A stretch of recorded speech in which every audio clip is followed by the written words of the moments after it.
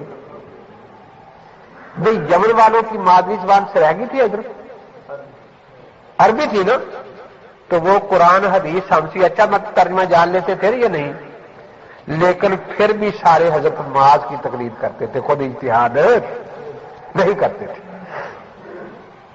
حضرت کے وصال کے بعد مکہ میں عبداللہ بن عباس کی تقلید ہوتی رہی.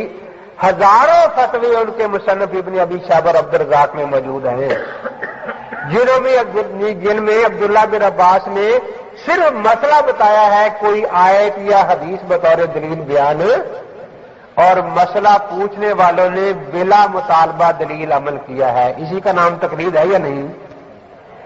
مدینہ منورہ میں زید بن ثابت کی تقلید تھی. بخاری شریف میں ہے کہ مدینہ کے لوگ حج کرنے گئے اور ابن عباس سے ایک مسئلہ پوچھا، انہوں نے حضرت زید کے خلاف بتایا تو نے کہا لا نادو قول زید، ہم اپنے امام کا قول نہیں چھوڑیں گے زید کا. ابن عباس کو فرمایا. کسی کو تقلید شخصی کہتے ہیں یا کسی اور کو کہتے ہیں؟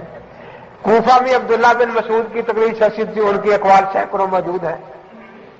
اور بصرہ میں حضرت انس رضی اللہ تعالیٰ عنہ کی. پھر تابعین ہیں، مکہ میں حضرت عطا کی مصنف عبدالرزاق بری ہوئی ہے حضرت عطا کے فتووں سے اور بغیر کسی دلیل کے فتوے دیے ہیں. کوفہ میں ابراہیم نقی کی کتاب الاثار ابی یوسف اور امام محمد بری ہوئی ہے اس سے.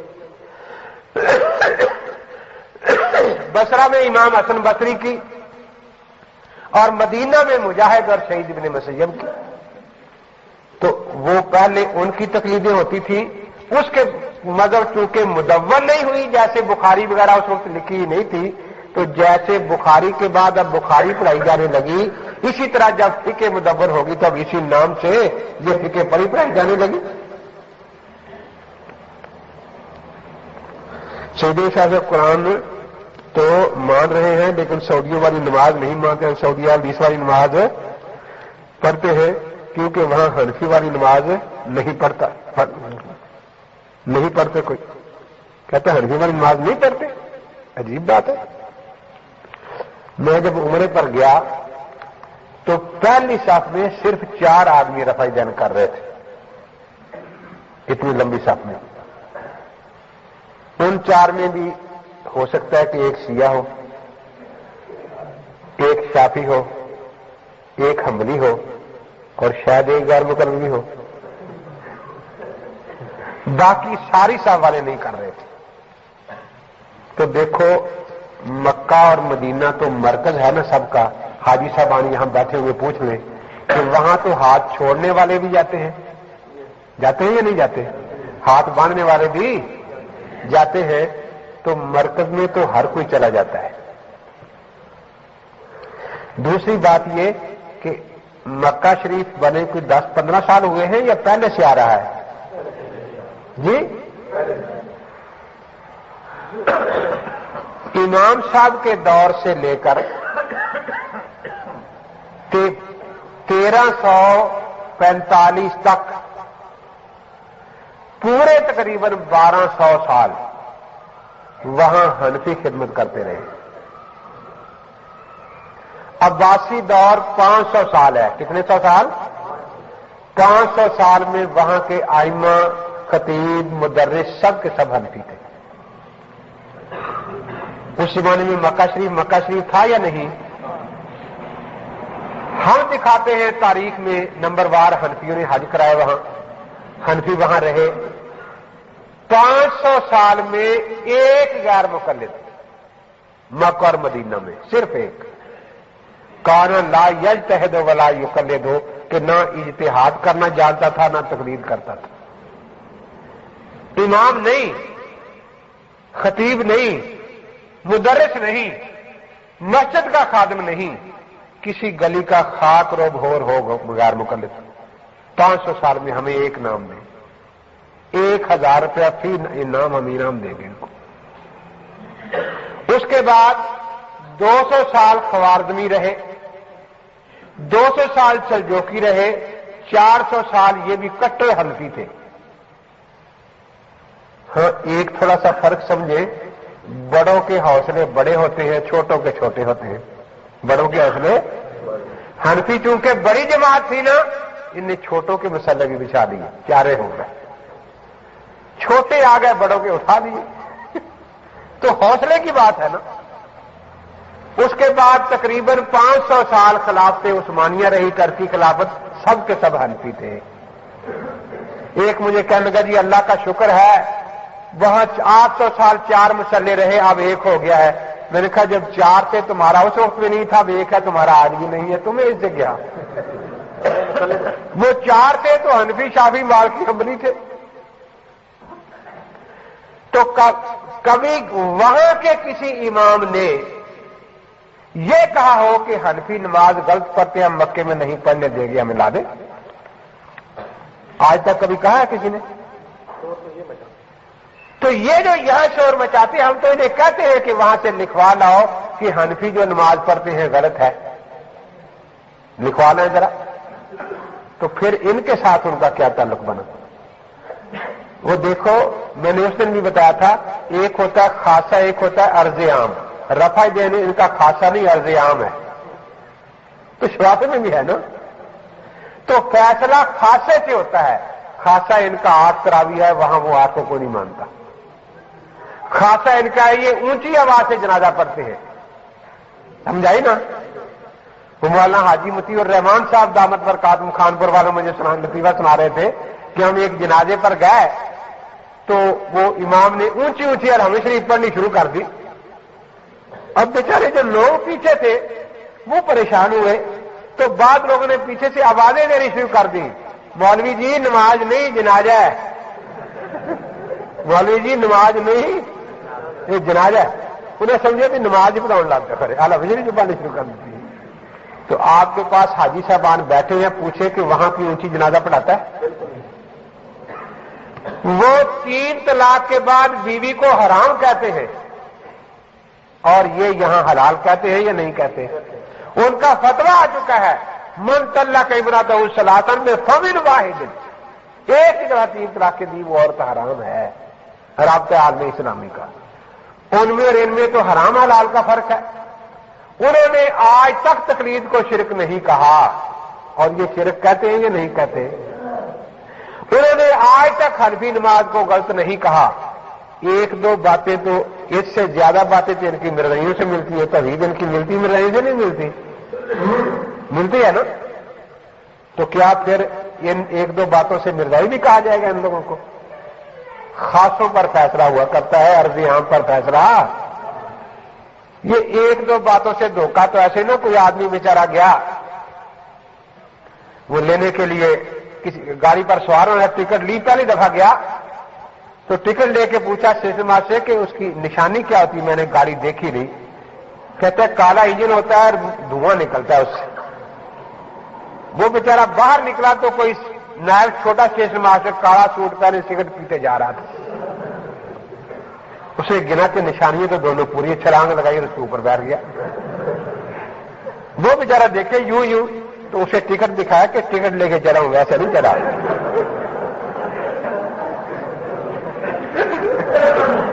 تو کیا واقعی وہ گاڑی بن گئی تھی؟ یہ بات نہیں ہے۔